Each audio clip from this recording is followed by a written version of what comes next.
하나님의 말씀 보겠습니다. 하나님의 말씀은 누가복음 20장 1절에서 18절까지 말씀입니다.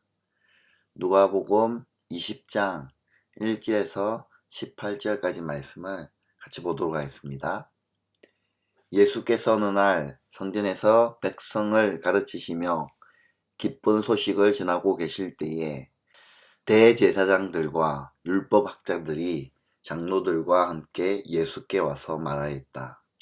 당신은 무슨 권한으로 이런 일을 합니까? 누가 이런 권한을 당신에게 주었습니까? 어디 우리에게 말해 보십시오. 예수께서 그들에게 대답하였다. 나도 너희에게 한 가지를 물어보겠으니 나에게 대답해 보아라. 요한의 세례가 하늘에서 난 것이냐 사람에게서 난 것이냐? 그들은 자기들끼리 의논하면서 말하였다. 하늘에서 났다고 말하면 어찌하여 그를 믿지 않았느냐고 할 것이요. 사람에게서 났다고 말하면 온 백성이 요한을 예언자로 믿고 있으니 그들이 우리를 돌로 칠 것이다. 그래서 그들은 요한의 세례가 어디에서 났는지를 모른다고 대답하였다. 예수께서 그들에게 말씀하셨다. 나도 무슨 권한으로 이런 일을 하는지를 너희에게 말하지 않겠다. 예수께서 백성에게 이 비유로 말씀하셨다. 어떤 사람이 포도원을 만들어서 농부들에게 새로 주고 오랫동안 멀리 떠나 있었다. 포도를 거둘 때가 되어서 포도원 주인은 포도원 소출 가운데서 얼마를 소장료로 받아오게 하려고 종 하나를 농부들에게 보냈다. 그런데 농부들은 그 종을 때리고 빈손으로 돌려보냈다. 주인은 다른 종을 보냈다. 그랬더니 그들은 그 종도 때리고 모욕하고 빈손으로 돌려보냈다. 그래서 주인이 다시 세 번째 종을 보냈더니 그들은 이 종에게도 상처를 입혀서 내쫓았다. 그래서 포도원 주인은 말했다. 어떻게 할까? 내 사랑하는 아들을 보내야겠다. 설마 그들이 내 아들이야 존중하겠지. 그러나 농부들은 그를 보고서 서로 의논하며 말하였다. 이 사람은 상속자다. 그를 죽여버리자. 그래서 유산이 우리 차지가 되게 하자. 그리하여 그들은 주인의 아들을 포도원 바깥으로 내쫓아서 죽였다. 그러니 포도원 주인이 그들을 어떻게 하겠느냐. 주인이 와서 그들을 죽이고 포도원을 다른 사람에게 줄 것이다. 사람들이 이 말씀을 듣고서 말하였다. 그런 일이 없기를 바랍니다. 그때 예수께서 그들을 똑바로 바라보시고 말씀하셨다. 그러면 집 짓는 사람이 버린 돌이 집 모퉁이의 머릿돌이 되었다 하고 기록된 말은 무슨 뜻이냐? 누구든지 그 돌 위에 떨어지면 그는 부스러질 것이요. 그 돌이 어느 사람 위에 떨어지면 그를 가루로 만들 것이다. 아멘. 다들 샬롬입니다. 평안하시지요? 또 저희들 가운데 주말을 허락하시고 또 토요일 아침에 예배의 자리에 또 거룩한 주님의 말씀 앞에 서게 하신 하나님 참 감사합니다. 오늘 또 말씀을 통하여 또 새로운 마음가짐을 가지시고 또 그 말씀 붙들고 오늘 하루를 살아가는 저와 여러분의 삶이 됐으면 참 좋겠습니다. 오늘은 주인의 아들에게 권위를 묻다라는 제목으로 같이 하나님의 말씀을 묵상하고 싶습니다. 만약에 내 집을 다른 사람에게 전세로 빌려주었습니다. 그런데 세입자가 1년 동안 내 집에 살다가 어느 날 갑자기 자기 집이다 라고 주장하게 된다면 집주인은 어떤 생각이 들까요? 아마도 집주인은 참 황당할 겁니다. 법적으로 이 문제를 처리하려면 어떤 결과가 나타날까요? 당연히 법적으로 내 집이기 때문에 법원은 내가 주인이다 라고 확인해 줄 겁니다. 성전을 두고서 종교 지도자들이 예수님께 무슨 권위로 이런 일을 하느냐라고 질문한 내용은 마치 세입자가 집주인에게 내 집이다 라고 억지를 주장하는 것과 똑같습니다. 성전은 하나님의 집입니다. 누가복음 19장의 마지막 부분에서 예수님께서는 성전을 청결케 하셨습니다.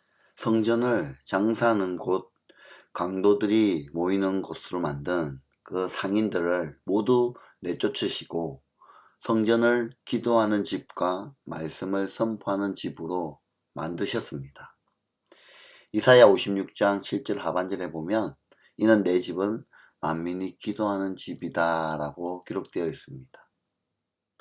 성전은 이스라엘 백성들이 하나님께 제사를 드리는 곳이며 하나님께 예배를 드렸던 곳입니다. 또 솔로몬이 성전을 건축한 후에 이렇게 기도합니다. 역대하 7장 14절 말씀이죠. 내 이름으로 일컫는 나의 백성이 스스로 겸손해져서 기도하며 나를 찾고 악한 길에서 떠나면 내가 하늘에서 듣고 그 죄를 용서하여 주며 이 땅을 다시 번영시켜 주겠다라고 기도하였죠. 이렇게 성전에서 기도할 때 하나님께서는 죄 용서를 받는 곳입니다. 성전은 하나님을 예배하고 하나님께 기도하는 집입니다. 그래서 예수님께서는 성전을 다시 말씀과 기도가 넘치는 장소로 회복시키셨습니다. 왜냐하면 성전은 예수님의 집이기 때문입니다.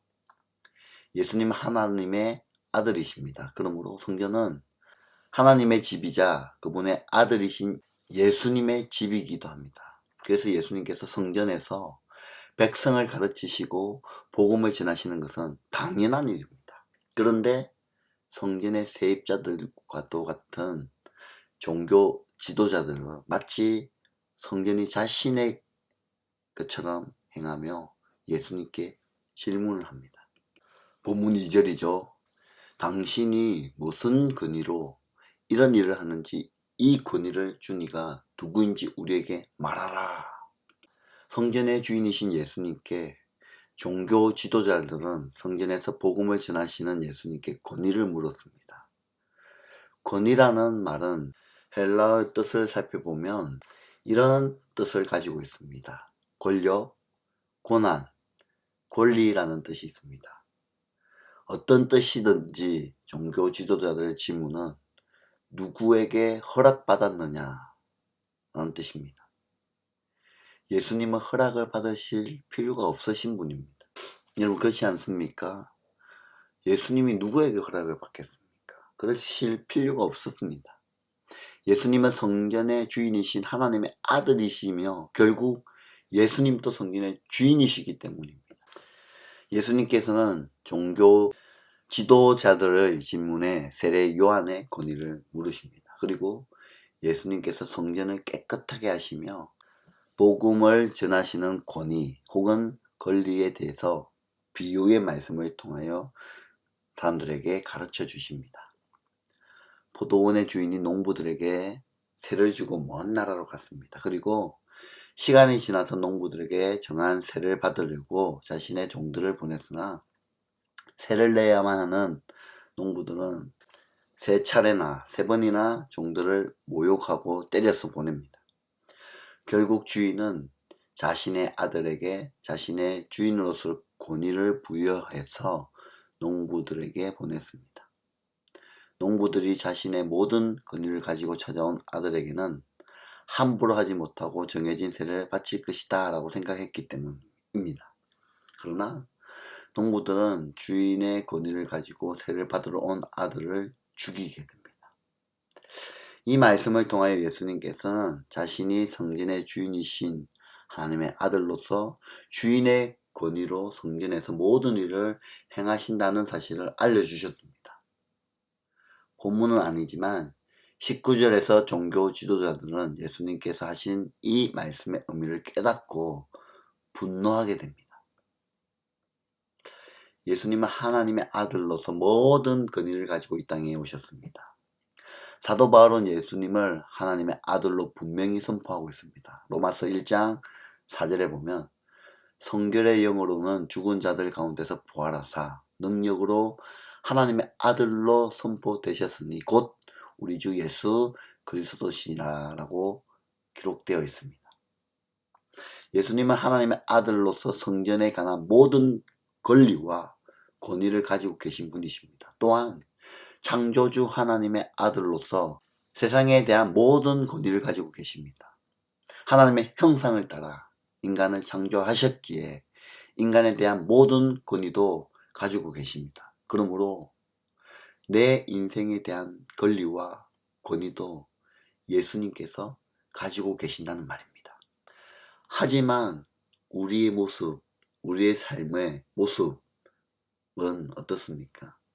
여전히 종교 지도자들처럼 내 인생이 내 것인 것처럼 착각하며 살아가는 우리들의 모습이 참 많이 있습니다.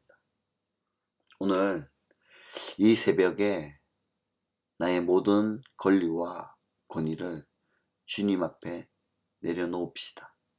그리고 내 삶의 주인이 예수님이심을 겸손히 고백하며 내 삶을 주님께 맡기는 저와 여러분의 삶이 되기를 바랍니다. 오늘 하나님이 이 말씀, 오늘의 본문을 통하여 우리 가운데 주시는 교훈의 말씀입니다.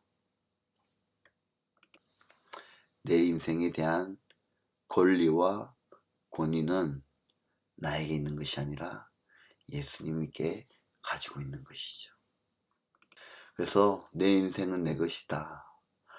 내 마음대로 사는 것이 이 땅에 우리가 살아가야 할 목표가 아니라, 삶의 계획이 아니라 내가 가지고 있는 모든 권리와 권위를 주님 앞에 올려드립시다.